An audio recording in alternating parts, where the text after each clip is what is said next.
your Bible, go ahead and turn to Ephesians chapter 4.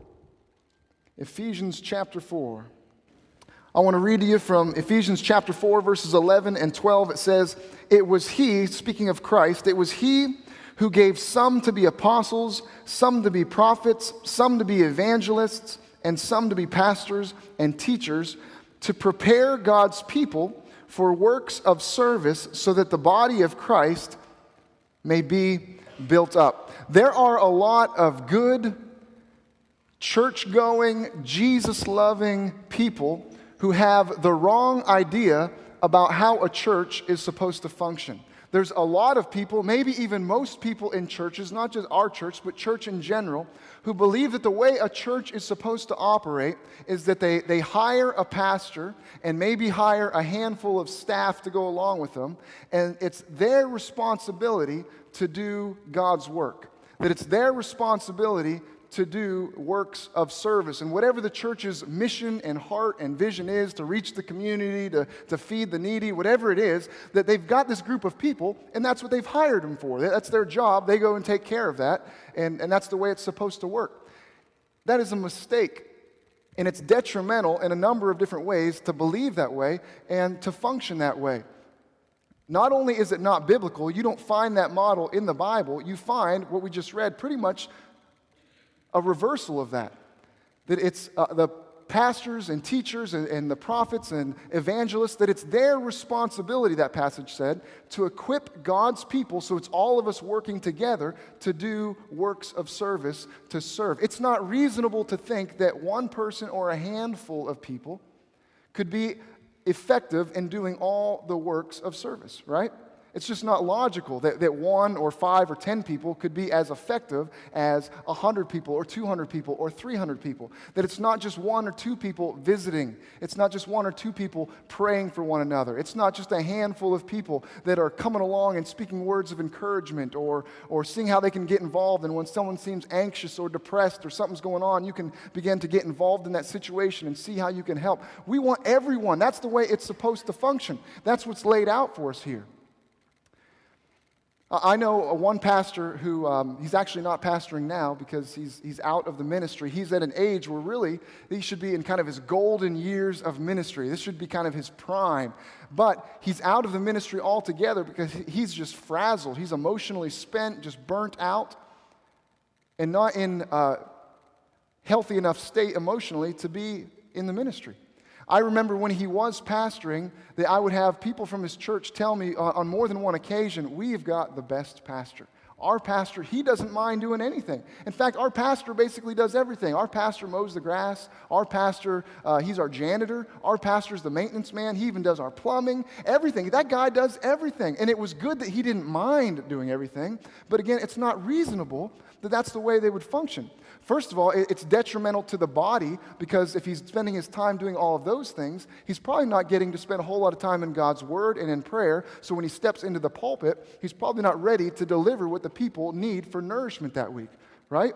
And if he's doing that, if he's mowing the grass and mopping the floor and doing all those kinds of things, he's taking somebody else's opportunity where they could be serving while he's out of position himself. That's the way the church is supposed to function. In Acts chapter 6, you don't have to turn there. Take time to read it sometime. But in the early church, they had an issue with their food program.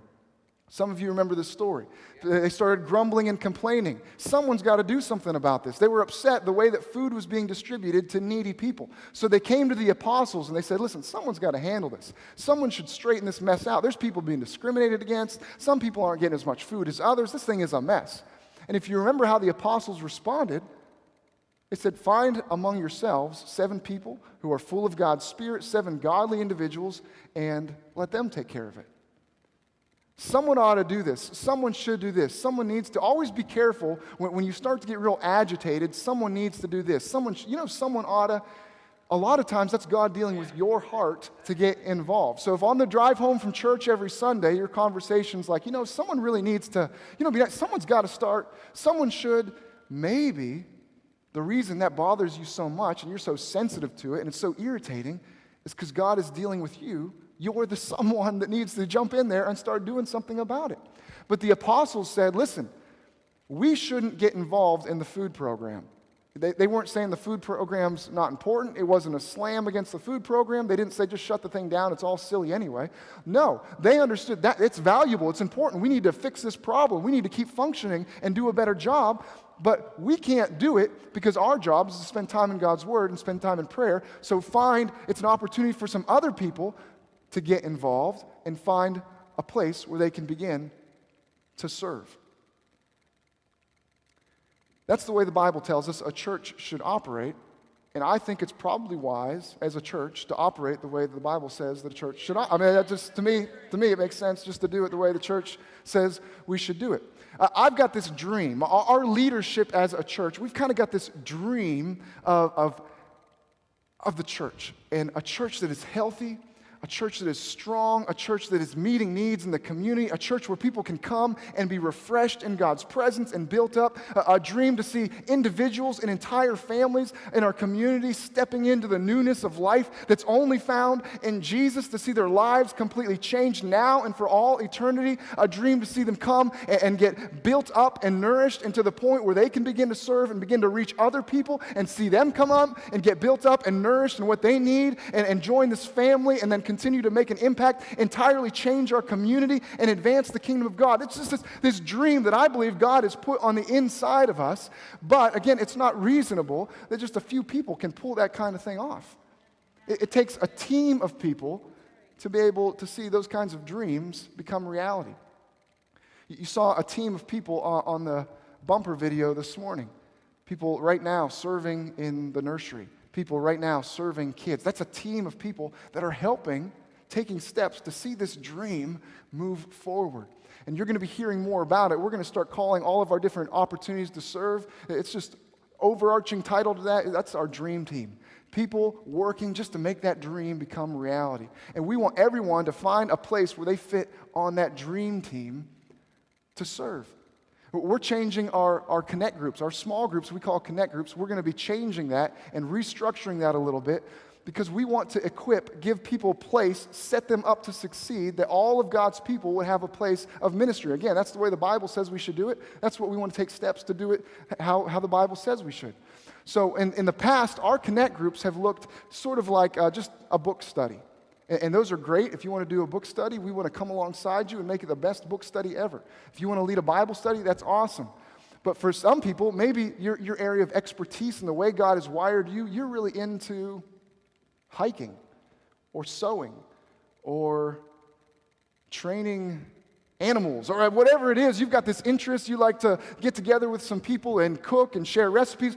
However God has wired you, maybe you don't have a whole lot of teaching gifts, but you've got some spheres of influence, some people at work, wherever God has placed you, whatever abilities and likes and dislikes He's put in you, we want to come alongside you and equip you to use that as a platform to minister to other people.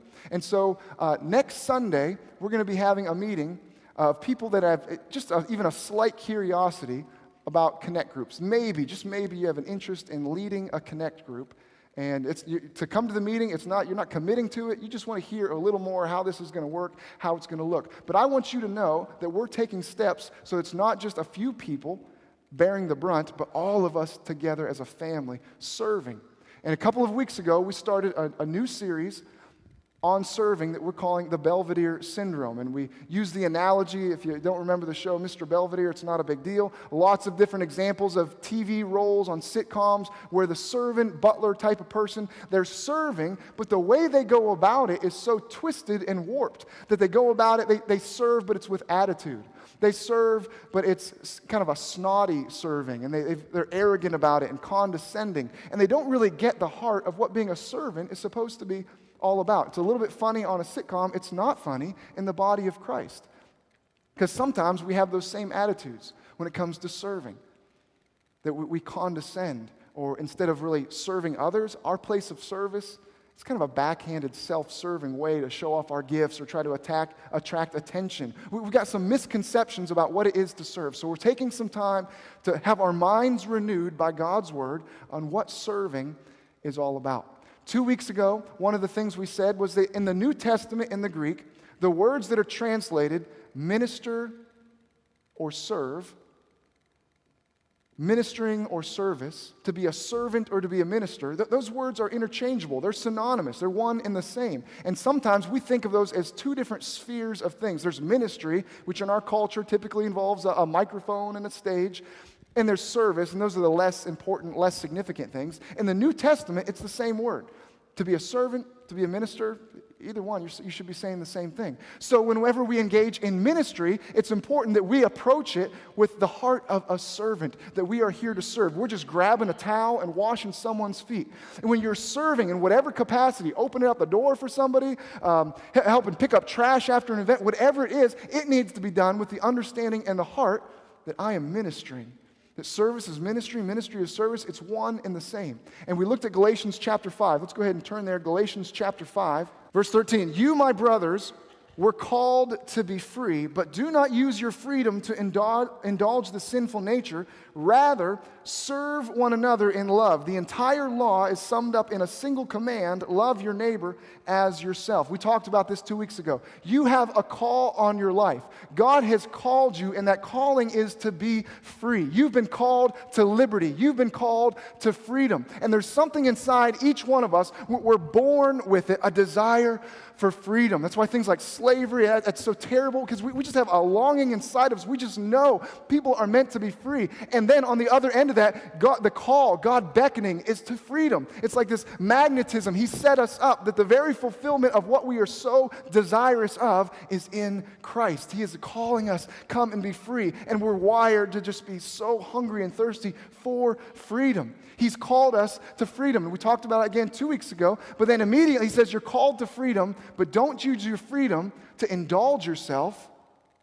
Instead, serve one another in love. And he's not pulling a switcheroo or a bait and switch.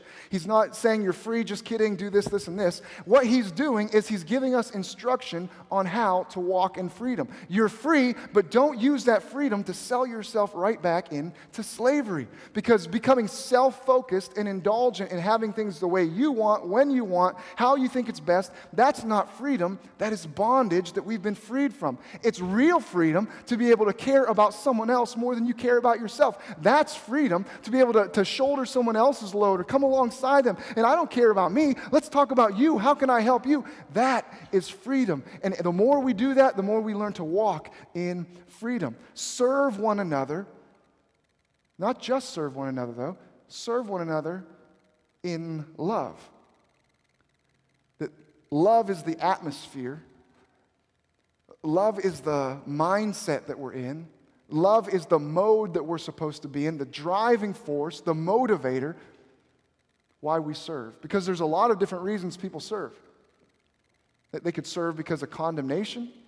They could serve because someone put them on a really good guilt trip. They could serve because they want to draw attention to themselves. People can serve because they want people to notice. Oh, they serve so much, just kind of like they want to be a martyr. Oh, look at that guy, he's always serving, and they want to be admired in that respect. There's a lot of different ways people can serve, and on the surface it looks the same, but he's telling us the heart of it has got to be love. Now, I don't know about you, but I found myself serving, doing nice things for people, but my heart was not in the right place. I've served people, I've done nice things for people, and my heart was actually anger towards the very person that I was serving. And on the surface, I'm being a nice guy, but in my side, I'm doing it almost in spite of them. I'm just doing it to show them how much better I am than they are. I've done stuff with that kind of motive. Maybe you found yourself too. And when I do things like that, self-pity is a motive. Nobody appreciates me. I'm doing all this stuff. I'm such a servant. No one understands what I do. When you do that, if it's not love, 1 Corinthians chapter 13, what's it say? That you can do all kinds of amazing things, but if it's not in love, you've just wasted your time. I can speak with the tongue of men and angels and say all kinds of things and prophesy. Not then in love, you're better off just keeping your mouth shut. Talking about serving people, he says, you can serve to the point where you sell everything you have for the poor and the needy. Sell it all. Wow, what a guy. He sold everything. If it wasn't done in love, boy, you just wasted everything you had because it was nothing. He says you can serve to the point of laying down your life. It's not done in love. That was a waste. It's got to be done in love. Serving in love. Go ahead and turn your Bibles to Philemon. Philemon chapter 2. That was a joke. Philemon only has one chapter. I find that when I try to use Bible humor, that's the response I usually get. Silence. This may come as a shock to some of you, but I was on our high school football team all 4 years of high school. I know I've just discredited myself, and everything I say may or may not be believable from this point forward. But I was on the football team. What won't be so shocking to you is that I was not the star of the football team, okay? So, all right, everything just got way more believable. In fact, I spent a lot of our football games playing kind of left bench. I watched a lot of the games from the sideline, and I was kind of a cheerleader that got to wear a football player outfit for a lot of those years of high school. And that's kind of what I did. And I was on the team. It was my school, my friends. I liked our team. And after the games, we'd be, if we won the game, we'd be celebrating and high-fiving, and all right, we did it. And I was excited. But even in the excitement of winning a game, there was always kind of an emptiness of, I wish I could have contributed. I wish I could have done something. I wish I could have, had a use. I was just kind of there along for the ride, and I just wanted so badly to have been a part of things. I wish I could have somehow contributed to the victory. Even in when we lost games, even in defeat, and we're in the locker room and people are upset, and I'm trying to pretend like I'm really upset too, and I was a little bit. But even as people are kind of mourning the loss, there's still part of me. Even in a loss, I wish I would have contributed even to that. I wish I could have played a role in that. I wish I would have had a part to play. I just wanted to be useful in some capacity. It's a miserable thing to feel like you are useless. Maybe you've been on a team like I was in high school, where you really you were on the team, but you weren't on the field, and you just felt useless. Or maybe you've been on a committee at work or a part of people making a decision, and you just felt like, you didn't have the wisdom or the insight or a voice in the conversation, and you were on that group, but you just felt so useless, and it was so frustrating and aggravating because you wanted to have a purpose and do something meaningful. You want to contribute. Maybe you've been somewhere where you're supposed to contribute, but you had nothing, and you felt that embarrassment and shame. A few years ago, there was a family from our church. They've moved away, so I can share this story. They were having a thing at their house, a cookout, and they invited me over, and so I went, and I thought it was a cookout, but it turned out it was some kind of ceremony for their house. And when I walked in the door, I received a bulletin, like a pamphlet, a program for what was going to take place. I thought we were eating hamburgers, and I walked in, and there's gifts. People are coming to celebrate their house, and walk by the gift table, and you're kind of embarrassed. I didn't know. I had nothing to offer, so I was there, but I was so humiliated and wished I had nothing to contribute to this celebration. Have you ever gone to someone's birthday party or a baby shower or something, and you kind of speed walk by the table where everyone's putting cards and gifts? Because you want to contribute, and there's a sickening feeling when you realize, I haven't contributed a thing to this. And it's one thing if it's a baby shower where you feel useless. It's one thing if it's a high school sports team. But what a terrible feeling of despair when that is just the general theme of your life, the general overarching feeling, just being useless. Just feel useless. Yeah, I'm doing stuff. I work. I pay the bills, and I, get up and do the same thing every week. But there's got to be something more than just making sure the mortgage payment goes out and getting up and doing the same thing every week, getting the kids to bed and being able to relax for a few minutes before you get up and do the same thing over the next day, and it just feels like you're on a treadmill. There's got to be something more than just spinning my wheels here, that I could contribute to something, that there'd be something just beyond the temporary going through the motions. I want to be useful and serve a real purpose. Do something that matters beyond, again, just kind of trying to keep the checkbook balanced and keep the household under control. Something of lasting purpose and value. And again, that's another area, just like freedom, that we were born with a desire to be useful. We've got a desire to serve a purpose, to do something that matters. And it's another way that God fulfills us and satisfies us and draws us to Himself, because when we step into a relationship with Jesus, He has a purpose for you. He wants to make you useful and use your life to do something with lasting value, so that aching inside of you, God, I just want to be useful. I just want to serve a purpose. You can in Jesus. Amen. Philemon chapter 1, verses 10 and 11. I appeal to you for my son, Onesimus, who became my son while I was in chains. Formerly he was useless to you, but now he has become useful, both to you and to me. This book of the Bible, it's just a letter to this guy named Philemon. And really, the bulk of what it's about has to do with this guy named Onesimus. And Onesimus is a guy, he says he became my child in prison. Paul wasn't having physical kids in prison. He wasn't married. I guess it'd be weird either way to be having kids in prison. But he met him, he didn't know the Lord, and he led Onesimus to the Lord. So Paul was his father in the faith. Onesimus became a Christian while he was in jail. But what the background is that Onesimus had been a slave or a servant of this guy named Philemon. And so Paul is sending this letter out to Philemon to say, listen, when this guy comes back to you, would you just be nice to him? Would you welcome him back with open arms and just love? For my sake, would you just welcome Onesimus back? And there's some irony that we kind of miss in the English. He says, I appeal to you for my son Onesimus, who became my son while I was with you in chains. Formerly, he was useless to you. I'm writing to you about this guy, Onesimus. You know him as useless. And part of what's happening here that we don't pick up on is that Onesimus, the name Onesimus, actually means useful. That's this guy's name. His name is useful. I'm writing to you about your friend Useful. Formerly, you knew him as useless. His name is useful. From the time he was born and his parents looked at him and said, useful. Useful. He was called useful. Growing up, that's how he introduced himself. Hey, I'm useful. I'm profitable. I'm beneficial. I have something to offer. People called him. They would refer to him, hey, Onesimus, useful. Come on, get in the car. It's time to go. That's who he was. That's what he was called. That was the calling and the intention of his life. His parents named him useful, Onesimus. But he became known as useless, unprofitable, no good, good for nothing, not beneficial. You were born again when you stepped into relationship with Jesus, that was a name given to you, useful, profitable, that God has a call on each one of us to be fruitful, to produce, to be beneficial to the people around us, that in a way that our name, my name, your name, once we were born into the kingdom of God, he looked at us and said, Onesimus. He wants us to be fruitful. Let me read to you from John chapter 15. You can turn there, we'll put it on the screen. John chapter 15, a familiar passage of Scripture.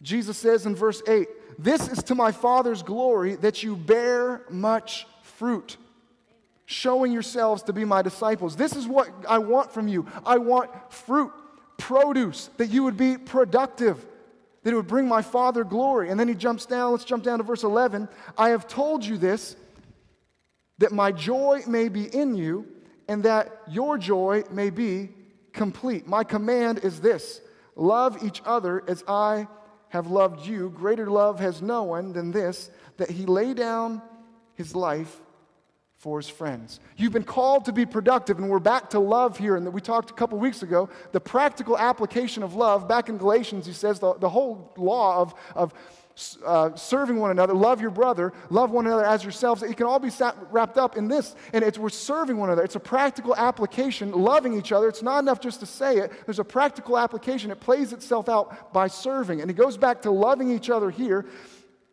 And the point is that our joy would be full, that the joy of Jesus himself would be in us, and that our joy would be complete. I have told you this, that my joy may be in you, and that your joy may be complete. My command is this, love each other, serve each other, care more about other people than you care about yourself. Greater love has no one than this, than he laid down his life for his friends. Lays down his life. It's not about me. What can I do for you?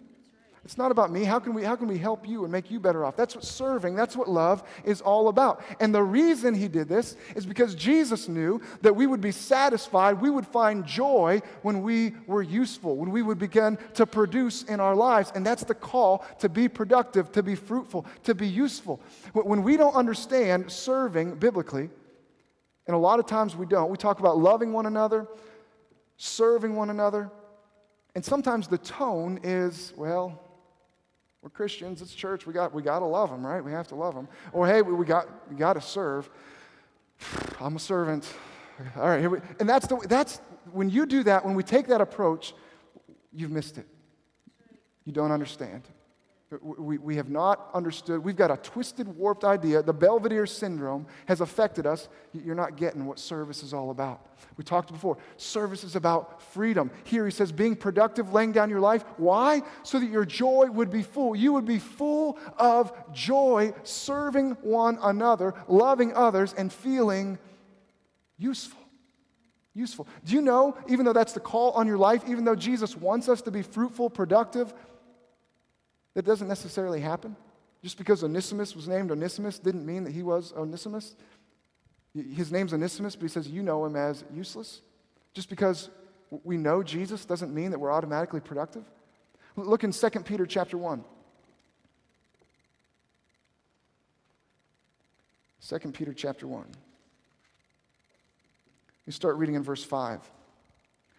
For this very reason, make every effort to add to your faith goodness, and to goodness knowledge, and to knowledge self-control, and to self-control perseverance, and to perseverance godliness, and to godliness brotherly kindness, and to brotherly kindness, okay, now we're getting into the serve language again, brotherly kindness. How can I come alongside you? Add to brotherly kindness love. We're back to love.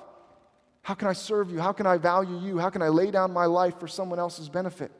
Then verse 8, he says, for if you possess these qualities in increasing measure, they will keep you from being ineffective and unproductive in your knowledge of our Lord Jesus Christ. So I can have a knowledge of Jesus and be ineffective. I can have a knowledge of Jesus and be unproductive. And he's telling us this, that we would grow and grow and grow to the point where we're growing in brotherly kindness, growing in love for one another. Why? So you won't be one of those people that spends their life useless, so that you could be productive. This isn't a one-time warning. Let me just show you one other example so you can get the idea. This is something that was warned about repeatedly in the New Testament. In Titus, just a page or two back from Philemon. In Titus chapter 3, verse 14, he says, our people, he's talking about believers, he's talking about Christians, our people must learn to devote themselves to doing what is good in order that they may provide for daily necessities and not live unproductive, unfruitful, unbeneficial, unprofitable, useless lives. That is a very real possibility, and some people do spend their lives. Time is ticking by, and they are useless, unproductive, and we're warned repeatedly, don't do it. Do good works, love others, brotherly kindness, so you can know the joy of being useful.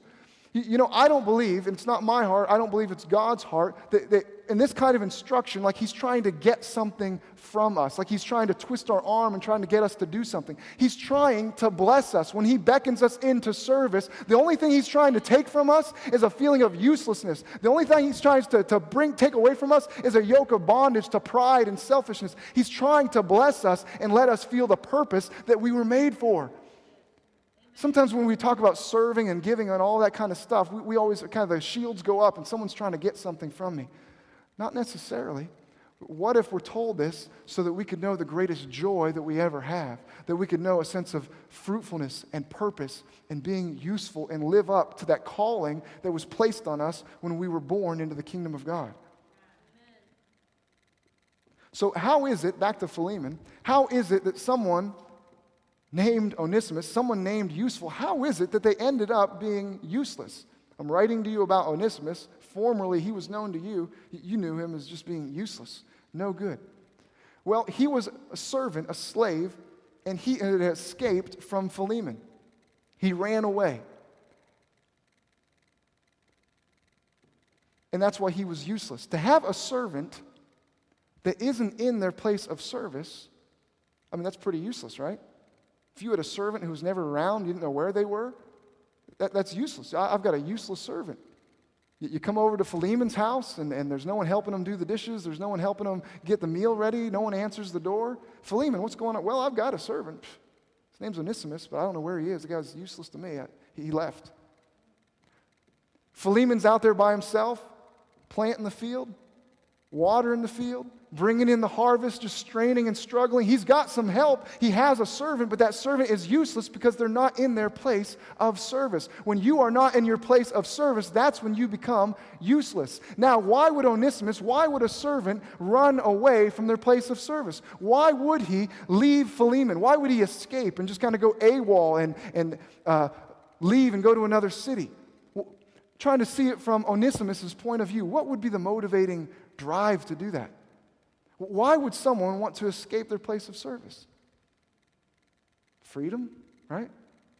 Be the heart of a servant. Somebody wants to get out of there. I want to find freedom. I want to find joy. I want to find significance. It's kind of embarrassing. I don't want to live my life as a servant. I want to do something that matters. I want to be respectable. I want some people to honor me and see me not as Philemon's little sidekick servant guy. I want to be a man out there and kind of make a name for myself. There's other things I want to do with my life. There's things I want to be involved in besides folding Philemon's laundry and clean up after him around the house. There's things I have to do. There's things I want to enjoy. Those are probably, right? It just makes sense for a servant to run away from his place of service. That's probably the motivating factor. I want to find fulfillment. I want to be free. I want to have enjoyment. Those are the things. The irony, again, is that where does Paul meet this guy that went out to pursue freedom? In chains, in bondage, in prison. How did he end up there? Leaving his place of service to find freedom. And where he ended up was bound. When you avoid your place of service, and I have a suspicion that some of us operate the same way, it's affected me, this Belvedere syndrome again, that we avoid serving for some of the same reasons because we see it as bondage. We want to be free. There's things I want to do besides serve. There's things I want to be engaged in. I want to be respectable. I want to be seen as somebody's, serving and picking up after other people. I don't want to do lowly jobs. I want to do something significant. All these same motivating factors, just like Onesimus, sometimes will drive us from the place of service, and instead of the freedom we thought we were pursuing, we're actually running into bondage. Just like Onesimus, he ran for freedom. He ended up in chains. When you avoid your place of service, you're not running to freedom, you're running from it. You're not running to joy, you're running to misery. Paul writes this letter to Philemon. And he's talking about old Onesimus who'd become useless, but he says, you used to know him as useless, but now he has become useful. He's ready to live up to that calling. He's ready to be what he was always meant to be. He's become useful to me. I believe he's going to be useful to you. How did he become useful again? Well, he's about to get out of prison. He's about to become a free man. He can go wherever he wants. In fact, Paul's writing this letter that his old master, his old boss, will receive him back and treat him well. How did he find usefulness again? In his freedom, he went back to a place of service. He used his freedom to return to Philemon and say, I want to be useful to you. I want to fulfill the calling that was on me all along. I want to begin to serve. And he moved from useless to useful. Go ahead and bow your heads and close your eyes for a moment this morning.